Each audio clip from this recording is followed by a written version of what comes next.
just go into some of the measures in particular that you think will make a real difference here. Sure. First, thank you for having me. We've launched three things. The first is new parental controls that make it easier for parents to monitor and manage their kids' accounts, even when they're not sitting next to their kids.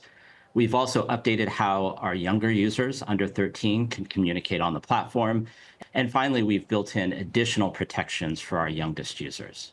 Let's just talk about ultimately defining and working out who is 13 and under. It's a really difficult lift if people aren't going to be always telling the truth. Are you using technology here, or is it really depending on the truth of the user base? You know, if you're under 13 and you sign up for an account online, we actually cannot ask you for additional information because of privacy reasons. So from a Roblox perspective, we work to make sure that everybody is on the platform is safe, no matter what age they sign up as. So how, therefore, are you looking to, if you cannot ask, if you cannot get the data and their clarity, Yeah. is there a fix? Is there something you're working on? Well, so what we do is we take extraordinary steps to keep everybody safe on the platform. For example, when you're communicating on Roblox, we don't encrypt anything. We monitor all communication, and we have an investigation team that's constantly looking into issues where our systems detect that something may be violative to our process, our policies. And we have a lot of machine learning and AI systems that are running to keep everybody safe. Yeah, and really, that's part of our, oh, go ahead. Well, talk through that AI, the machine learning. How sophisticated is it becoming? Because the subtleties of grooming are so hard to pick up on. That's true. AI is advancing very fast, and we've made significant leaps in the technology. For example, our automated moderation systems for voice communication. Just earlier this year, we open sourced some of the models behind that technology, and they're some of the most popular models in open source today for safety. So we feel that Roblox is really at the leading edge of developing AI to keep people safe on the platform. Can you give that balance of AI and then the team that does the deeper investigation? Is it that you can ever more focus on technology being the fix here? How big is the team going to remain? Really, everything is almost like a multi-layered approach. You have AI systems that make initial decisions and act very fast and at super scale. But behind those AIs, you have a team of professional safety experts that are doing all sorts of things. They're the ones who are, of course, who are training the AI. They're also the ones that are handling appeals, because sometimes the AI doesn't get things right. So if somebody says, hey, I feel like it made a mistake, we have our team of professionals who step in to make decisions. And of course, that trains the AI. And then we also have that team of professionals handling the most complicated cases.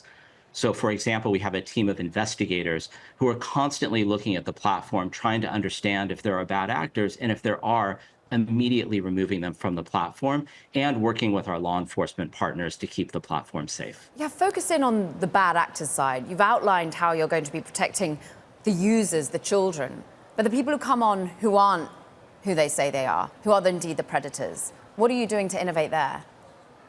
Sure. So let me step back for a minute and say, you know, Roblox has nearly 90 million users from 190 countries around the world.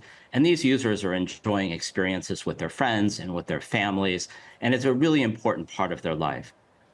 There's a very, very small number of people in the world who are they're bad actors. And so we have systems that automatically detect behavioral anomalies to determine when something might be violating our policy. And we try and act as quickly as we can. That notion of acting as quickly as we can actually applies to how people upload content to Roblox. First of all, when you're building a game on Roblox, we review every piece of content that's uploaded to the platform before anybody sees it. And when you're communicating using text on the platform, we actually block out and filter a lot of that communication before it ever transmits to other people if we find that it is violative for our policies. So are those sorts of changes that you just outlined, are they new? Are they novel? Because, I mean, very sadly, as you say, there are very few bad actors in a percentage perspective, but raw numbers of at least 24 people being arrested since 2018 because of abusing or abducting victims met through the platform is 24 too many, as I'm sure you agree. I think anybody, obviously, who is comes to any harm on Roblox is one too many. And we take these situations incredibly seriously, and we do everything we can to keep the platform safe. It is our number one priority. When it comes to the bad actors on Roblox, we are constantly innovating. And we've actually, this year alone, have already had 30 major updates to our safety systems.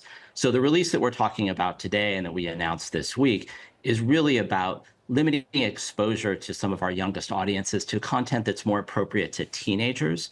When we're talking about the really bad actors, we are constantly innovating on that front and constantly updating our systems. You talk about safety being your number one priority, and there have, of course, been accusations that there was growth that came first over safety.